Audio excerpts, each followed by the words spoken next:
Tidak sampai setahun, Perikatan Nasional mengambil alih Putrajaya daripada Pakatan Harapan dan telah berlaku krisis dalaman Parti UMNO.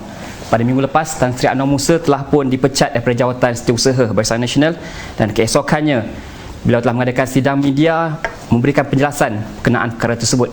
Dan antara isi kandung penting dalam sidang media itu ialah pendedahan bahawa terdapat usaha di pihak UMNO untuk mengadakan kerjasama dengan parti DAP dan juga Anwar Ibrahim. Dan timbul pelbagai persoalan di kalangan rakyat, apakah yang berlaku sebenarnya. Jadi malam ini Kerusi Panas di studio Pertiwi mendatangkan Tan Sri Anwar Musa, ahli Parlimen Ketereh, untuk bersama kita menjawab soalan ini. Selamat datang Tan Sri.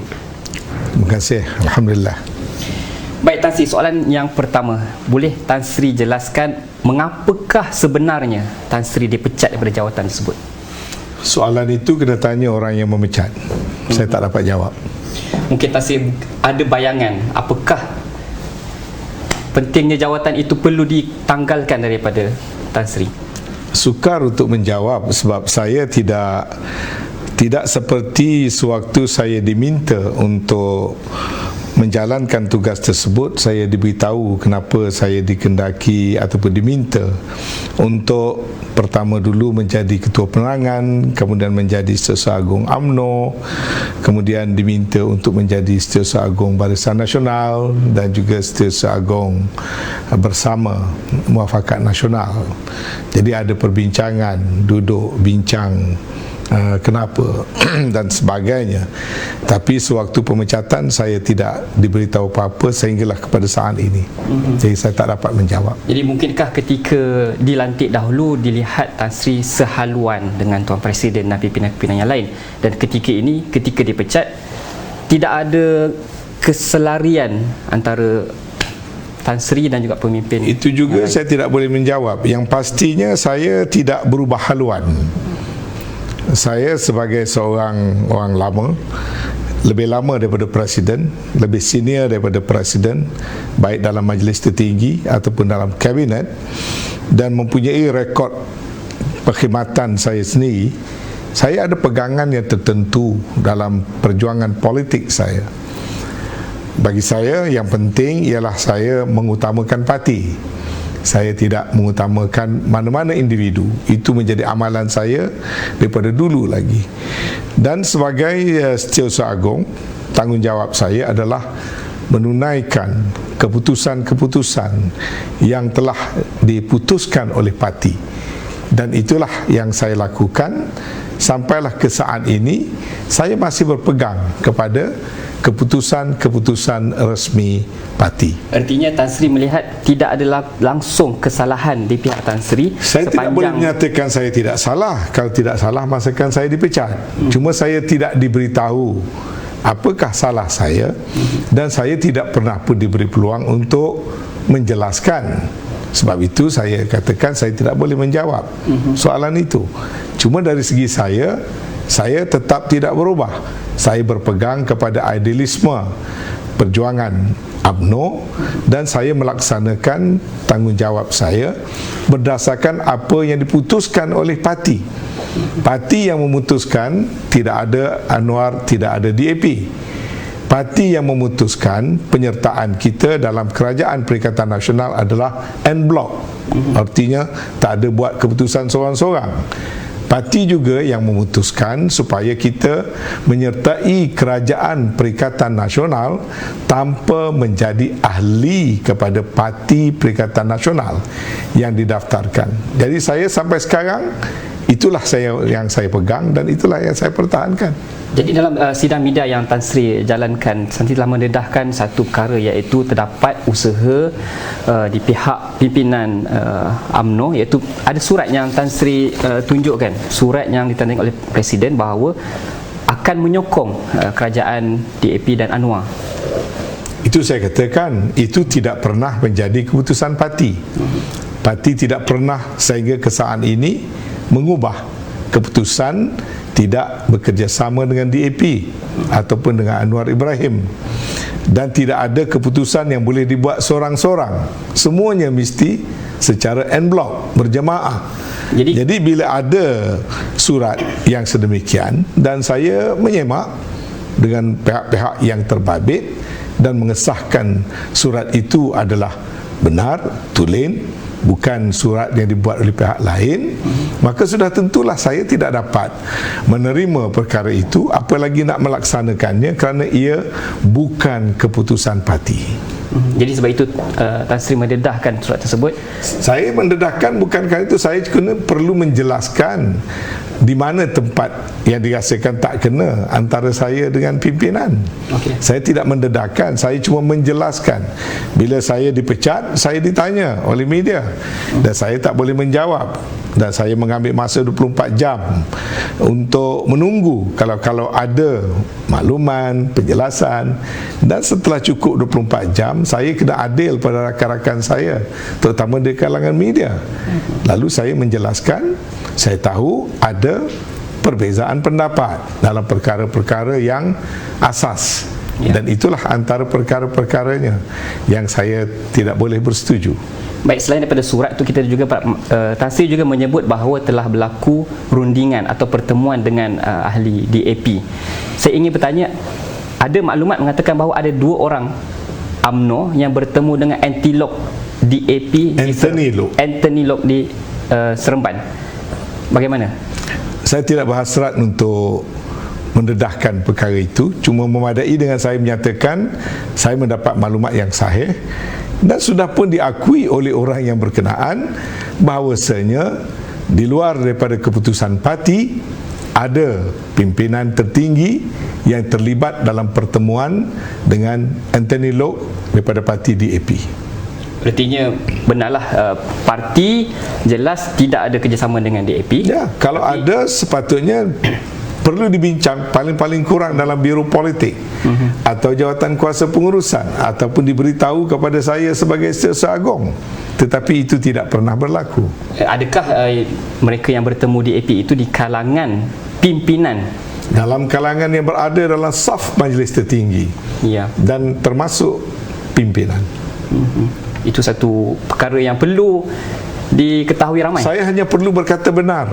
Saya tak kata salah atau tidak salah perbuatan itu, terpulang pada penilaian. Saya hanya menyatakan peristiwa yang berlaku. Dan sebagai seorang Setiausaha Agong Parti yang menjalankan keputusan-keputusan dibuat oleh parti, perkara-perkara tersebut tidak pernah diputuskan oleh parti. Jadi mungkin ia juga ada kaitan dengan Datuk Seri Zahid yang mahu membina kerajaan baru lalu melepaskan dirinya daripada pendakwaan. Saya tidak mahu membuat tuduhan. Kami semua masih berkawan. Saya cuma berminat untuk memberikan fakta dan kebenaran sahaja. Saya tidak mahu membuat apa-apa tuduhan kepada sesiapa. Okey, baik. Selepas daripada dipecat, bagaimana hubungan Tan Sri dengan Datuk Seri Zahid? Hubungan saya rasa mesti berjalan seperti biasa, dan saya menerima pemecatan saya. Malah saya rasa reda. Orang yang melantik berhak untuk memecat kalau mereka nak memecat, walaupun mungkin cara memecat mungkin dipertikaikan. Anggota Parti Barisan Nasional misalnya tidak senang dengan cara saya dipecat.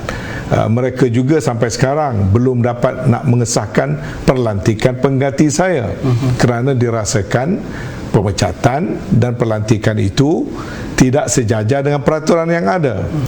Jadi itu satu perkara yang berlainan. Tapi dari segi saya menerima seadanya. Saya berkhidmat kepada parti sejujur hati saya. Saya adalah orang yang tidak pernah meminta jawatan ataupun berebut-rebut untuk apa-apa jawatan. Kalau saya diberikan mandat dan amanah, saya buat sebaik mungkin. Jadi orang yang melantik saya, mau memecat saya terima. Tidak jadi masalah dan tidak ada persengketaan peribadi. Baik, ada tak di pihak lain, di kalangan pimpinan UMNO seperti Tan Sri, yang tahu tentang hubungan UMNO dengan DAP itu belakang ini, selain daripada Tan Sri? Ramai yang tahu, kerana surat itu masa pertama kali saya melihat surat itu, saya dimaklumkan ada 4 orang pemimpin kanan menyaksikan dan melihat surat yang ditunjukkan itu. Malah saya bukan orang yang pertama melihat surat dan mengetahui wujudnya suratnya sedemikian. Saya adalah orang yang kelima. Kenapa mereka tak bersuara? Mereka yang lebih awal daripada Tan Sri tahu. Bersuara sesama sendiri. Kemudian pada malam itu kami bertemu, berbincang, Kami khawatir kalau surat itu menjadi satu isu pada saat itu, dia mungkin boleh memudaratkan parti. Lalu antara dua mudarat yang besar, kita fikir kita harus mengelakkan berlakunya sesuatu yang tidak baik dalam parti. Lalu kami mengambil keputusan untuk tidak menjadikannya isu pada masa itu. Kenapa tak jadikan isu ketika itu? Kerana kita memikirkan kepentingan parti lebih penting. Boleh juga kita andaikan keputusan biasa dalam parti, mereka yang ingin bertanding perlu mendapat restu daripada presiden. Jadi adakah disebabkan bertanding untuk bertanding sebagai calon PRU? Oh, pilihan raya. Okey. Yeah. Jadi mungkin disebabkan terikat tangan. Oh, kalau saya dedahkan perkara ini, mungkin saya akan diugut, tak dapat jadi calon pilihan raya. Itu cara masing-masing. Saya tidak termasuk dalam golongan itu. Bagi saya, kalau kita difikirkan layak oleh parti dan boleh membawa kemenangan pada parti dan dipilih menjadi calon, alhamdulillah. Kalau kerana kita berkata benar, maka kita tidak nak dipilih sebagai calon, menjadi wakil rakyat itu bukanlah juga segala-galanya. Kita boleh berjuang dalam politik dalam banyak kaedah dan banyak cara. Yang penting jujur.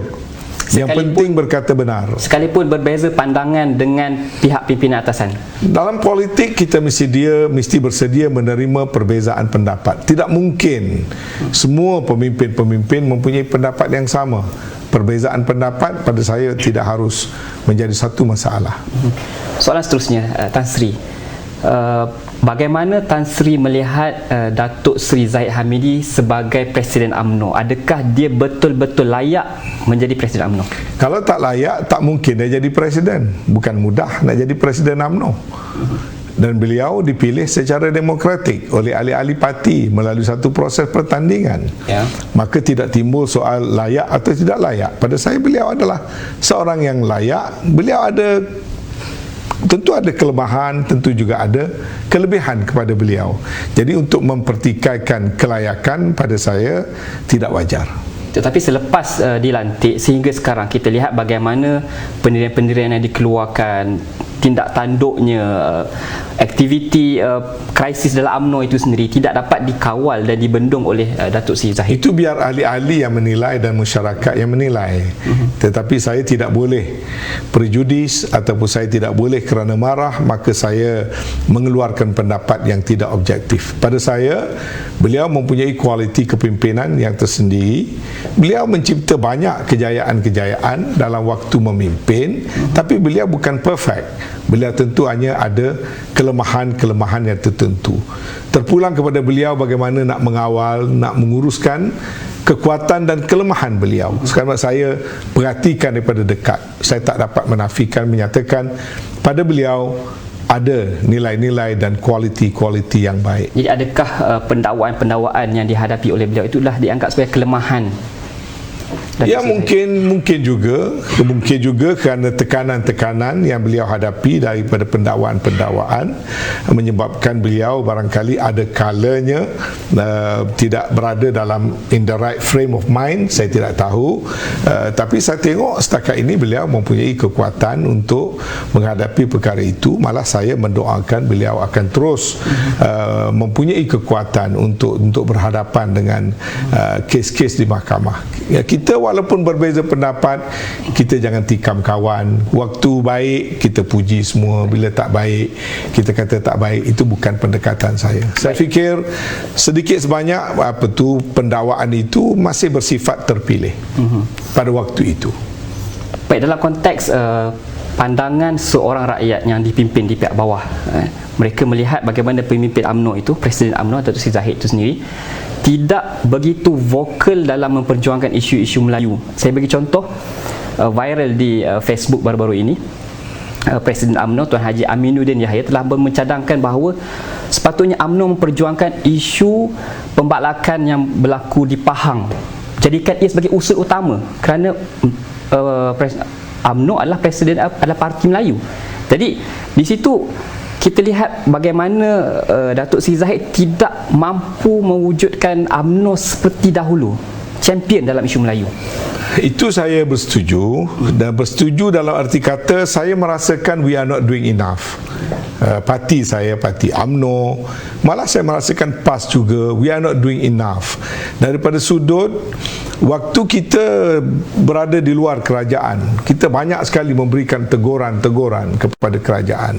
Dan setelah kita menjadi kerajaan, kelihatan ada satu pemisahan di kalangan kita yang berada dalam kerajaan, yang sibuk dengan urusan kerajaan dengan parti.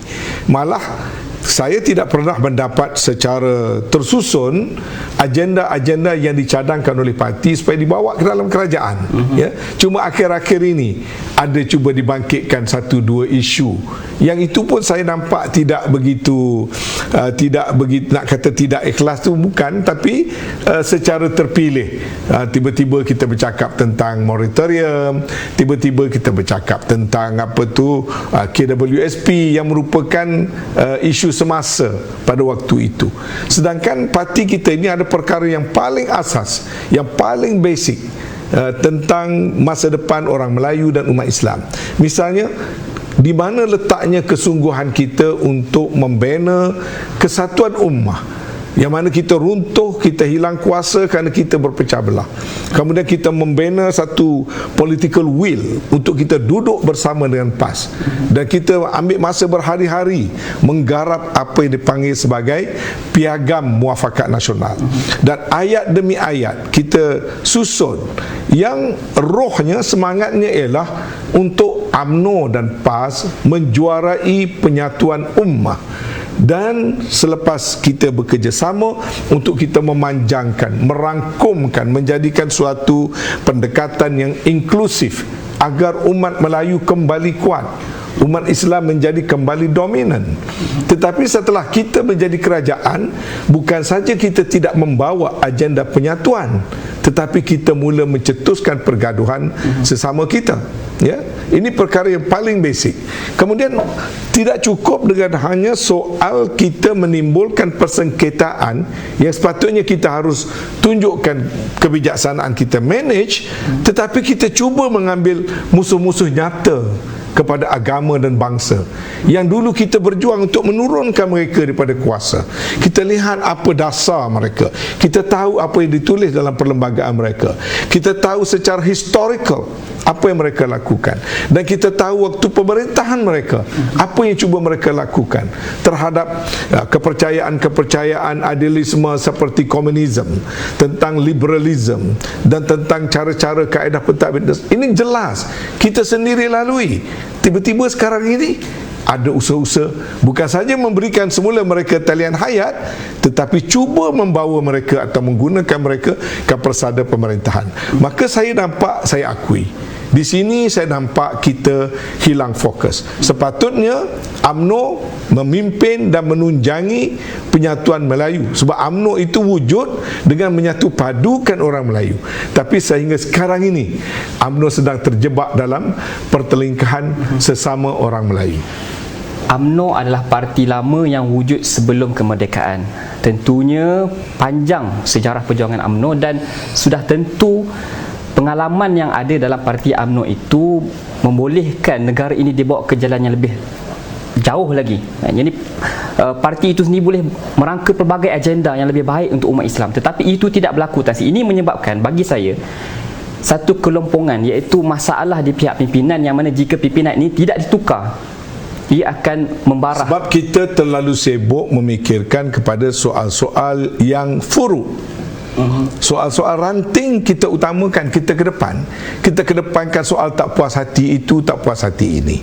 Kita bawa masalah-masalah personality clashes, agenda peribadi, perkara-perkara jawatan besar dan kecil. Jadi kita bawa perkara-perkara furuk ke hadapan tanpa kita menyedari kita sedang melemahkan diri kita sendiri. Kita sedang melemahkan umat. Sepatutnya dengan masa belum sampai setahun kita bersama, kita mesti menggarap kekuatan. Kita mesti membawa agenda-agenda Melayu. Tengok orang Melayu gelandangan, kemiskinan bandar, soal pendidikan, soal pemulihan ekonomi, soal kesenjangan pendapatan antara yang kaya dengan miskin, soal bagaimana nak membangunkan Malaysia Timur, Sabah dan Sarawak. dan sebagainya. Terlalu banyak agenda yang ada, tetapi kalau kita lihat kepada perbincangan kita, kepada program kita atau kepada tindakan kita sebagai sebuah parti yang dulu gah dan besar, ternyata kita sedang memperkecilkan diri kita sendiri. Kita tertumpu kepada agenda-agenda kecil sehingga kan akhirnya terdapat pertelingkahan secara dalaman. We are not getting any stronger. In fact, we are getting weaker and weaker kerana tindakan-tindakan. Apalagi prinsip-prinsip basic. Misalnya syura. Kalau kita dah bincang, kita dah buat satu dasar, macam mana boleh langgar? Kita dengar, kita tengok ada MP kita yang tiba-tiba buat keputusan lari pada parti. Kemudian ada pula buat keputusan berseorangan. Kita kata en bloc. Suddenly orang ni nak letak jawatan, orang ni nak keluar, orang ni nak mengugut. Kita putuskan dulu en bloc. Kalau masuk-masuk semua, keluar-keluar semua. En bloc pun kita tak honor. Keputusan kita jangan kita bawa semula DAP ataupun Anwar pun kita tak honor. Sebaliknya pula, kita pula dah bergaduh sama sendiri.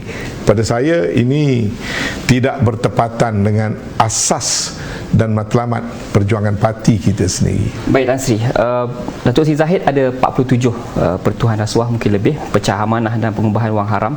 Datuk Seri Najib sudah pun didapati bersalah atas salah laku kes SRC, dan Tengku Nan juga bersalah dalam kes rasuah. Jadi di sini kita lihat di manakah prinsip pemimpin UMNO, di manakah integritinya, bagaimana mereka menggunakan jawatan itu melakukan perkara-perkara tersebut. Jadi ini satu masyarakat melihat sekiranya mereka ini tidak tukar, tidak dikeluarkan daripada arena politik tanah air ini, maka UMNO tak akan boleh bergerak jauh, negara tak akan boleh pergi lebih jauh. Itu mungkin satu tanggapan, ya. Tapi pada saya, mereka mesti diberikan hak untuk mendapatkan keadilan.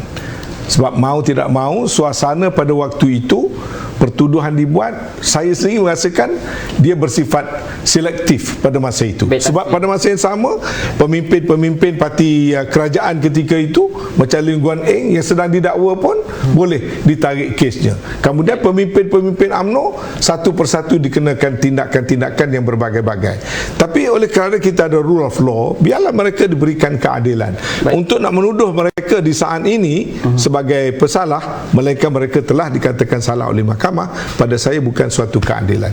Tan Sri bercakap soal hak mereka untuk membela, clear daripada pertuduhan sebenarnya. Bagaimana pula hak rakyat untuk dapat pemimpin yang bersih, Tan Sri? Itu rakyat boleh gunakan hak rakyat bila sampai masa pilihan raya besok. Kita mesti terima hakikat Datuk Seri Najib menang dalam pilihan raya, Datuk Ahmad Mazlan menang dalam pilihan raya, Datuk Zahid menang dalam pilihan raya. Mereka tidak akan menang selepas ini sekiranya mereka dikalahkan di peringkat parti. Itu sekiranya, kita belum tak boleh nak menyatakan. Masanya belum sampai lagi. Jika parti UMNO betul-betul memilih pemimpin yang bersih, maka rakyat tidak akan memilih mereka. Itu biar proses undang-undang yang menentukan. Saya mesti berlaku adil. Bukan kerana saya dipecat, maka saya nak menikam belakang kawan. Pada saya prinsip, ambil prinsip asas. Ya, pihak yang mendakwa ada hak untuk mendakwa. Mereka mesti diberikan hak untuk mendapatkan keadilan, dan a person remain innocent until and unless being proven guilty. Dan masyarakat juga maklum bahawa sekiranya seseorang itu ingin menang di peringkat parti, mereka hanya perlu menaburkan duit untuk mendapat undian, akhirnya menang di peringkat bahagian, terus boleh menang di peringkat pilihan raya, Tan Sri. Jadi itu ada kemungkinan, tapi itu juga kita tidak boleh memperkecilkan kewibawaan mereka-mereka di akar umbi yang membuat pemilihan. Walaupun telahan mungkin begitu. Kalau orang macam saya nak bertanding, saya tak ada duit. Saya boleh tanya perwakilan mana yang pernah mendapat duit, tabur duit dan sebagainya. Barangkali sumber kewangan mungkin boleh membantu seseorang itu menguasai sesuatu jawatan. Tapi untuk mengandaikan wang adalah segala-galanya yang menjadi asas pada pemilihan adalah tidak benar. Di luar sana, ahli-ahli UMNO ramai yang mempunyai idealisme, mempunyai wibawa, dan mereka tahu untuk memilih siapa pemimpin yang baik untuk mereka. Baik, kita harapkan mereka yang ada idealisme itulah, yang bersih itulah menjadi pemimpin UMNO pada masa akan datang. Soalan seterusnya berkenaan perpecahan dalaman UMNO. Separah manakah perpecahan itu berlaku? Setakat ini pada saya bukan suatu perpecahan yang parah. Perbezaan pendapat mungkin meluas. Itu pun tidak ramai yang berbeza pendapat. Dan ini boleh diuruskan. Dia bergantung kepada kebijaksanaan mereka-mereka yang memimpin. Saya tidak mengatakan pada masa ini perpecahan dalam UMNO. Macam saya misalnya, saya tidak berpecah dengan mana-mana kumpulan. Cuma saya menegaskan saya berbeza pendapat. Saya tidak boleh menerima sesuatu yang berbeza dengan yang parti putuskan. Berbeza pendapat itu normal, Tan Sri, tetapi berbeza pendapat sehingga dipecat itu luar biasa. Macam saya katakan tadi, hak orang yang melantik untuk memecat. Sebab saya fikir bila saya dilantik, dia mesti ada satu prinsip reciprocity, percaya dan mempercayai. Mungkin Datuk Seri Zahid sudah tidak percaya kepada saya, kerana apa yang saya jalankan dengan apa yang dia nak buat berbeza. Saya nak terus jalankan, tak nak DAP, tak nak Anwar Ibrahim. Saya terus nak berpegang sokong Kerajaan Perikatan Nasional. Mungkin berbeza. Bila saya mempertahankan Kerajaan Perikatan Nasional, saya dikatakan sebagai condong pada bersatu, pro Tan Sri Muhyiddin dan sebagainya. Mungkin itu je satu faktor yang saya tidak dipercayai. Tetapi bagi saya, dan Datuk Zahid tahu, beliau yang amanahkan saya untuk berdampingan dengan bersatu. Beliau yang amanahkan saya untuk berjumpa dengan Perdana Menteri atas beberapa perkara. Beliau yang amanahkan saya untuk menyelesaikan beberapa masalah, mewakili beliau. Misalnya dalam waktu pembentukan Kerajaan Negeri Perak, apabila ada stalemate, UMNO hanya ada 25 SD, saya akhirnya diminta untuk menyelesaikan dan uruskan soal sokongan daripada PAS dan juga bersatu pada waktu itu. Dan semua orang tahu bahawasanya saya lakukan itu sehingga ianya dapat diselesaikan. Jadi saya ini menjalankan tanggungjawab seperti mana yang diarahkan oleh Presiden dalam hal-hal yang parti putuskan. Tapi oleh kerana ada perkara yang di luar daripada yang parti putuskan yang cuba dilakukan, maka saya tidak boleh berselindung. Siang tadi kita baca berita berkenaan dengan menurut memetik sumber bahawa Tan Sri Muhyiddin akan melantik atau memberi peluang kepada Datuk Seri Ismail Sabri dan juga Hishamuddin untuk berbincang siapakah yang akan menjadi TPM. Dan kita ramai memandang bahawa perkara ini akan memberikan checkmate kepada Datuk Seri Zahid. Itu semua spekulasi. Spekulasi. Dan kita tahu soal timbalan Perdana Menteri, soal menteri, itu prerogatif seorang Perdana Menteri. Jadi kalau tak dilantik pun kita kena terima, seperti yang kita terima sekarang. Dan kalau ada salah seorang daripada kita dilantik, itu pun kita terima sebab itu adalah prerogatif Perdana Menteri. Apalagi dalam keadaan UMNO memilih untuk tidak berhubung lagi dengan bersatu. Sebab tu saya kata, kalau kita ada dalam kerajaan, kita kena continue to engage. Kita mesti sentiasa berunding. Dalam keadaan sekarang, perundingan itu dah separuh, mungkin sudah tidak ada lagi. Sebab tiap-tiap hari beberapa tokoh membuat perisytiharan bahawasanya tidak ada lagi kehadapan ini kerjasama dengan PPBM. Maka itu terpulanglah kepada Perdana Menteri. Kita tidak perlu bising. Bukankah pelantikan TPM di kalangan UMNO itu akan mengukuhkan kerajaan PN ini, memberi kekuatan kepada Tan Sri Muhyiddin? Setakat yang saya tahu, Perdana Menteri sentiasa mencari jalan untuk membentuk sebuah kerajaan yang padu dan kuat. Perdana Menteri sangat konsisten dalam soal itu. Bila saya sebut begini, orang kata saya defend Perdana Menteri, tapi kena faham basic. Setiap sebuah kerajaan yang mendapat mandat daripada rakyat, tugasnya ialah untuk berkhidmat kepada rakyat. Kalau kerajaan itu tidak stabil atau tidak distabilkan, maka fungsi kerajaan itu tidak dapat dilaksanakan dengan baik. Sebab itu, setakat yang saya nampak, Perdana Menteri very accommodative. Perdana Menteri beberapa kali menyebut kepada saya, dan saya bawa mesej itu kepada parti saya, supaya perkara-perkara itu dirundingkan, perkara-perkara itu dibincangkan. Dan tidak pernah bagi kami yang berada dalam Jemaah Menteri, tidak pernah berlaku pertelingkahan antara parti-parti. Ada 12 parti politik yang membentuk Kerajaan Perikatan Nasional. Sebahagian menjadi ahli kepada Parti Perikatan Nasional, tetapi majoriti 2/3 tidak menjadi ahli kepada Parti Perikatan Nasional. Dalam GPS tidak menjadi ahli. Kami dalam Barisan Nasional 4 parti tidak menjadi ahli. Tetapi dalam kabinet kita berharmoni. kita melaksanakan tanggungjawab, kita jalankan seolah-olah kita menjadi satu parti, kerana Perdana Menteri mengamalkan sikap dan dasar yang sedemikian. Baik Tan Sri, berlaku juga desakan di pihak pimpinan UMNO meminta bahawa PRU 15 diadakan segera, sehingga mengatakan bahawa mereka yang tidak ada PhD tidak faham kenapa ia perlu dijalankan. Bukankah itu meruntuhkan kerajaan PN? Ya mungkinlah, tapi soal nak ada pilihan raya tak payah ada PhD. Saya pun tak ada PhD, tapi kita semua boleh menilai. Orang kampung pun boleh menilai, orang parut kelapa pun boleh menilai. Bukan kita saja yang daripada Harvard saja yang boleh menilai. Perlu atau tak perlu pilihan raya. Macam sekarang, simple logic. Prioriti rakyat sekarang ni apa? Soal nyawa, soal keselamatan, soal nak makan. Dalam kehidupan manusia dia ada benda-benda yang basic. Soal maruah, soal nyawa, soal harta. Ini soal yang paling basic. Kita kena selesaikan yang basic dulu. Jadi sekarang ini rakyat nak tengok kerajaan boleh mengawal keadaan pandemik ini supaya rakyat rasa selamat. Rakyat juga nak lihat supaya ada food on the table untuk soal nak makan, ya. Kalau kita terus dengan soal pandemik sekarang misalnya, dan hari ini diumumkan pula ada PKP, saya dah mula rasa risau. Macam mana dengan rakyat adik kakak saya di wilayah persekutuan yang rata-rata, kalau orang di kampung mungkin okey, dia ada kebun, ada sawah, tapi orang di Kuala Lumpur bangun pagi kena keluar kais pagi makan pagi, buka warung menjaja, dapat duit itulah belanja harian, besok keluar lagi menjadi penjaja. Apa nasib dengan penjaja selepas ini? Apa nasib dengan orang-orang miskin dalam bandar? Apa nasib dengan belia-belia dan anak-anak muda di kota yang sedang mencari pekerjaan? Jadi ini adalah masalah kita. Jadi kalau kita pula orang politik tak fikir masalah dia orang, kita fikir soal nak berebut kuasa, kita fikir soal siapa nak menang pilihan raya, rakyat akan benci dengan kita. Bukan saya tak kata pilihan raya itu tak penting, pilihan raya itu penting, tapi kita dah ada pilihan raya, kita dah ada kerajaan, kita dah jadi wakil rakyat, kita dah ada menteri, buatlah kerja. Kalau buat pilihan raya pun back to square one. Kalau kita duduk perangai macam sekarang, bergaduh, akan berlaku hang parlimen juga. Jadi buat pilihan raya, masa habis, duit habis, rakyat susah.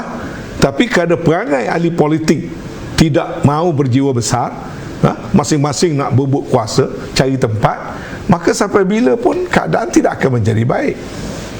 Dan kita maklum juga bahawa YB Nur Jazlan telah pun menarik diri daripada menyokong kerajaan PN, dan dikabarkan akan ada lagi ahli-ahli parlimen yang akan mengikut jejak langkah beliau. Jadi ini akan memaksa PRU diadakan dengan segera.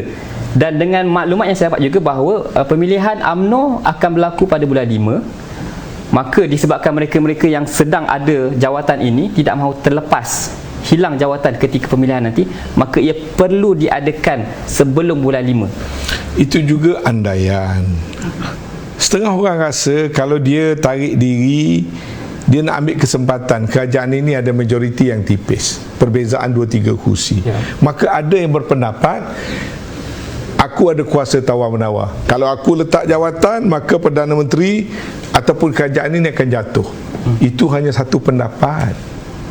Wa makaru wa makarallah wallahu khairul makirin. Kita merancang, Allah juga merancang. Perancangan Allah tu sebaik-baik perancangan. Dalam sistem demokrasi yang kita amalkan dan berasaskan kepada perlembagaan negara kita, pertama kita kena faham, kita ini bukan negara sistem dua parti. Kalau kita negara sistem dua parti, kita keluar daripada sini, kita masuk belah sini, maka belah sini jadi kurang, belah sini jadi banyak. Therefore yang ini tak ada legitimasi nak jadi kerajaan. Tapi kita kena ingat, kita bukan mengamalkan sistem dua parti. Katakanlah sekarang ada 112, 2 orang keluar, lepas tu 3, 4, 5, 6, 7, maka akhirnya katalah tinggal 105. Yang keluar tu kena tanya dulu dia pergi ke mana. Kalau dalam konteks UMNO, kita kata kita tidak nak kerjasama dengan DAP, tak nak kerjasama dengan Anwar Ibrahim, ataupun tak hitung DAP. Kalau tak hitung DAP, kerajaan yang Anwar Ibrahim ada 92 kursi, tolak dulu DAP 40 lebih kursi. So basic figure Anwar Ibrahim ada berapa? 40 lebih. campurlah UMNO yang nak keluar berapa? 20? 25? Ada berapa? Dan warisan duduk belah mana? Pejuang duduk belah mana? Muda duduk belah mana? Jangan andaikan pejuang, muda, DAP semua campur, therefore ini dah ada majoriti, kerajaan tak ada majoriti. Sebab kita bukan sistem dua parti. Itu nombor satu. Ini banyak orang tak faham. Ini kita kena jelaskan. Yang kedua, dalam perlembagaan negara, kerajaan mempunyai banyak lagi option lain. Banyak orang tak nak menyertai kerajaan ini kerana dia marah pada individu tertentu. Kalau individu ni ada, dia tak nak masuk. Ada kemungkinan bila individu yang mereka tak kehendaki ni umum untuk keluar, ada orang pula sedia masuk. Itu nombor dua. Jangan hitung macam cara Sesuai Agung UMNO hitung. Dia ni rangka ini, keluar ini, tinggal banyak ni, therefore tak cukup separuh. Politik tidak begitu. Jadi kalau keluar, orang keluar kena tanya dia pergi ke mana. Kalau dia duduk diam-diam seorang-seorang, dia tak menggugat kerajaan.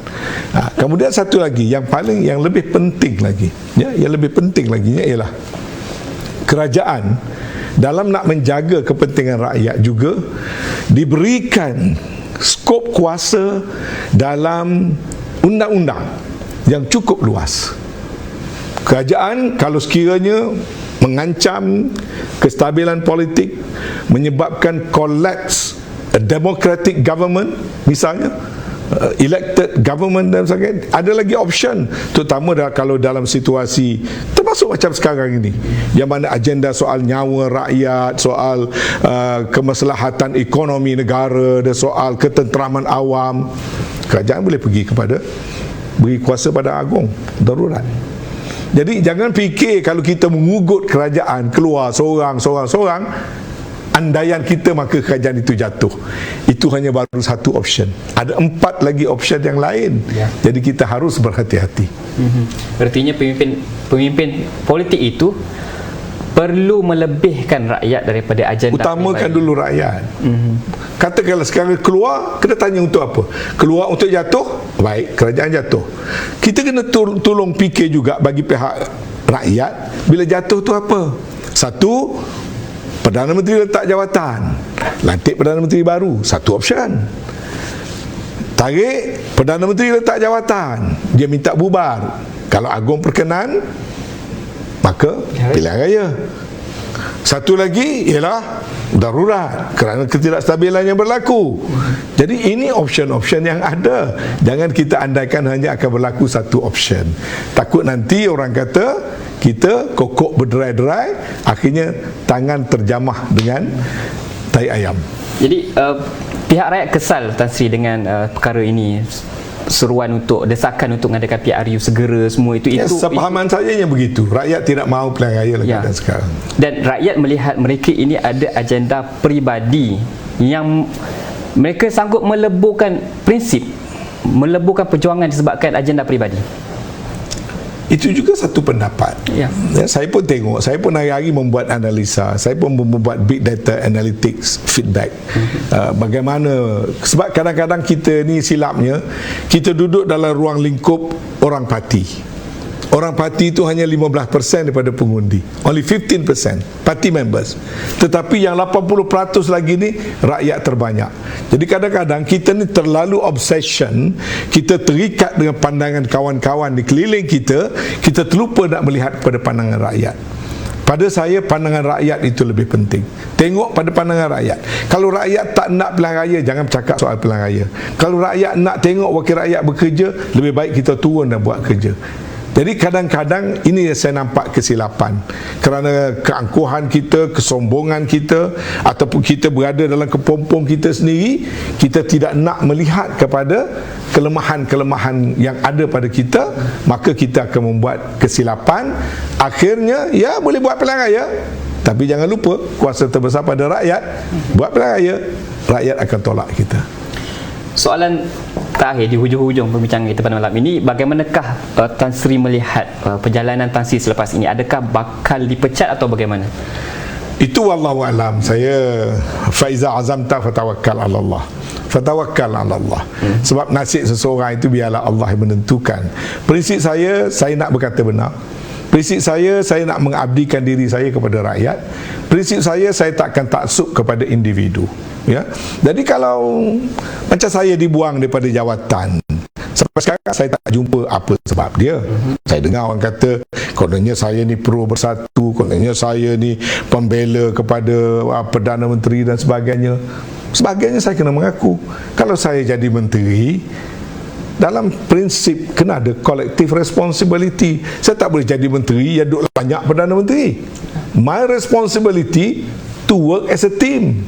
Jadi kalau itu salah, maka salahlah. Tapi bagi saya itu prinsip. Kalau kita berada dalam kerajaan, kita kena menjaga kerajaan, buat kerja dengan kerajaan, work as a team, bukan lagi duduk dalam tu kau parti apa, kau parti apa, kau parti apa. Tak boleh.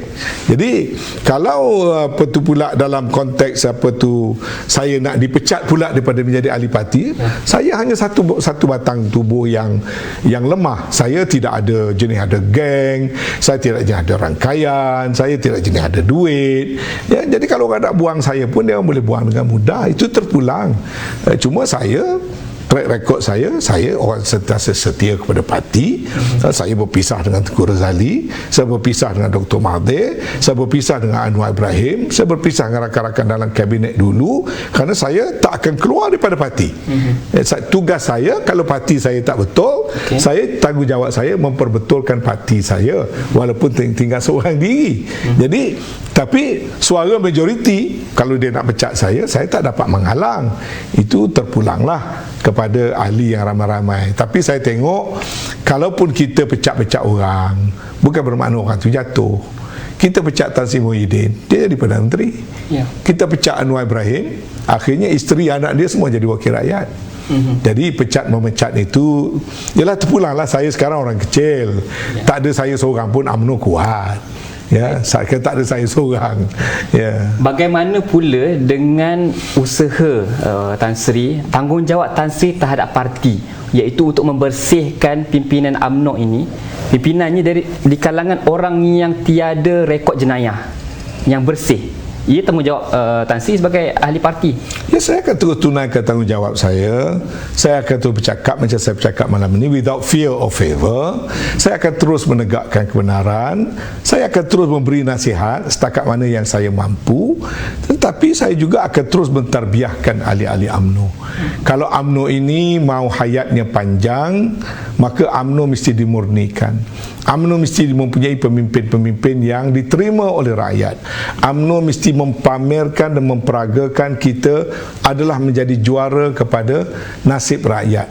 UMNO jangan tunjuk sifat-sifat yang mazmumah, jangan tunjuk sifat-sifat yang buruk, berebut tak habis-habis, main politik duit, main politik kuasa, main politik tindas, main politik pecat, main politik orang kata dengan mengutamakan kedudukan kita. Kita pandai-pandailah, kita semua orang politik. Takkan kita tak tahu yang mana baik dengan mana tak baik, yang mana rakyat suka dengan rakyat tak suka. Kalau kita tahu rakyat amat benci kepada rasuah, maka pelaku rasuah dan orang yang rasuah jangan diangkat sebagai pemimpin. Kalau rakyat tak mahu orang yang sombong, orang yang tak menjalankan tugas, orang yang tak menjalankan amanah, maka dalam parti tidak harus kita mengangkat orang yang sedemikian. Kalau kita mengangkat orang yang bersifat